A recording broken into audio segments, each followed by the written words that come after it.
Tribunal de Contas da União, Boletim de Jurisprudência número 316. Sessões: 23 e 24 de junho de 2020. Acórdão 1632 de 2020. Plenário: denúncia, relator ministro Raimundo Carreiro. Pessoal: remuneração, greve, desconto, compensação de jornada, abono de faltas. É irregular o abono de faltas de servidores públicos referentes a dias não trabalhados em decorrência de adesão a movimento grevista que não tenha sido provocado por conduta ilícita do poder público.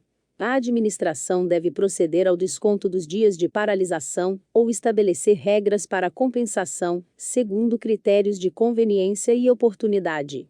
Acórdão 1633 de 2020. Plenário: representação, relator ministro Raimundo Carreiro. Licitação, julgamento, critério, preço, desconto, preço máximo. O edital pode estabelecer, como critério de julgamento, percentual mínimo de desconto em itens licitados, o que significa, por via indireta, a fixação de preço máximo, que é permitida pelo artigo 40, inciso 10, da Lei 8.666 de 1993. Acórdão 1649 de 2020. Plenário: tomada de contas especial, relator ministro substituto Augusto Scherman.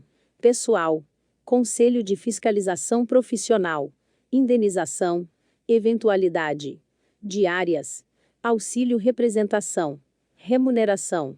O recebimento de verbas indenizatórias pelos membros dos Conselhos de Fiscalização Profissional, a exemplo de diárias e auxílio de representação, deve ocorrer em caráter eventual ou transitório, de modo a que tais indenizações não configurem pagamento de remuneração. Acórdão 1650 de 2020. Plenário: representação, relator ministro substituto Augusto Scherman. Licitação, registro de preços, lote, licitação, adjudicação, preço global, preço unitário. Nas licitações para registro de preços, a modelagem de aquisição por preço global de grupo de itens é medida excepcional que precisa ser devidamente justificada, a ser utilizada apenas nos casos em que a administração pretende contratar a totalidade dos itens do grupo, respeitadas as proporções de quantitativos definidos no certame. Apesar de essa modelagem ser, em regra, incompatível com a aquisição futura de itens isoladamente, admite-se tal hipótese, quando o preço unitário ofertado pelo vencedor do grupo for o menor lance válido na disputa relativa ao item. Acórdão 6.851 de 2020. Primeira Câmara, tomada de contas especial, relator ministro Benjamin Zimler. Responsabilidade: SUS, Fundo Municipal de Saúde. Gestor de saúde. Secretário. Prefeito.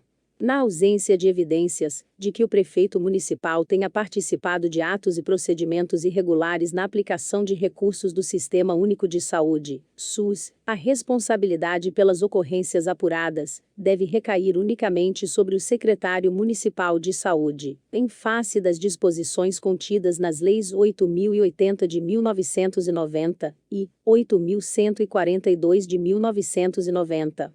Acórdão 6.854 de 2020. Primeira Câmara, embargos de declaração, relator ministro Bruno Dantas. Direito processual. Embargos de declaração. Reiteração. Protelação. Multa. Valor. É possível a aplicação de multa em processos do TCU em razão de embargos de declaração com intuito manifestamente protelatório e, na hipótese de reiteração, a elevação do valor e a exigência de prévio recolhimento da multa para a interposição de novos recursos. Artigo 298 do Regimento Interno do TCU combinado com o artigo 1026, parágrafos 2º e 3º, da Lei 13.105 de 2015. Acórdão 6.707 de 2020. Segunda Câmara, tomada de contas especial, relator ministro substituto Marcos Benquerer. Pessoal. Ressarcimento administrativo. Dispensa. Princípio da boa-fé. Administração pública. Erro. A reposição ao erário de valores recebidos indevidamente é obrigatória, independentemente de boa-fé do beneficiário, quando se tratar de erro operacional da administração, pois a dispensa de ressarcimento somente se admite na hipótese de erro excusável de interpretação da lei, súmula TCU 249. Acórdão 6.708 de 2020.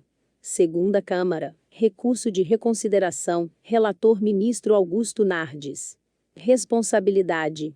Multa. Pessoa jurídica. Débito. Conduta. A multa decorrente de grave infração à norma legal, ou regulamentar, artigo 58, inciso 2, da Lei 8.443 de 1992, é inaplicável à pessoa jurídica, uma vez que essa pena requer análise da conduta do agente, que praticou o ato tido como irregular. Somente é cabível aplicação de multa à pessoa jurídica quando verificada a ocorrência de débito, artigo 57 da Lei 8.443 de 1992. Acórdão 6.720 de 2020.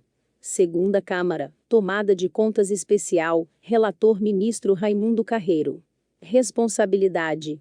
Multa. Acumulação. Omissão no dever de prestar contas. Prestação de contas. Prazo. Descumprimento. É possível a aplicação concomitantemente das multas previstas nos artigos 57 e 58 da Lei 8.443 de 1992 em razão da não comprovação da aplicação dos recursos em face da omissão no dever de prestar contas, e do não cumprimento do prazo originalmente estipulado para a prestação de contas, respectivamente, por se tratar de irregularidades distintas. Acórdão 6.721 de 2020. Segunda Câmara. Tomada de contas especial. Relator Ministro Raimundo Carreiro. Responsabilidade. Julgamento de contas. Justiça Eleitoral. Contas irregulares. Rol de inelegíveis. Prazo. Recurso. Efeito suspensivo. O provimento parcial de recurso, recebido sem efeito suspensivo, reduzindo o valor do débito originalmente imputado, mas mantendo a irregularidade das contas, não interfere no marco inicial do prazo de manutenção do nome do responsável na lista de pessoas com contas julgadas irregulares, que corresponde à data do trânsito em julgado do acórdão, que ensejou a reprovação das contas, artigo 1º, inciso 1, alínea G, da Lei Complementar 64 de 1990.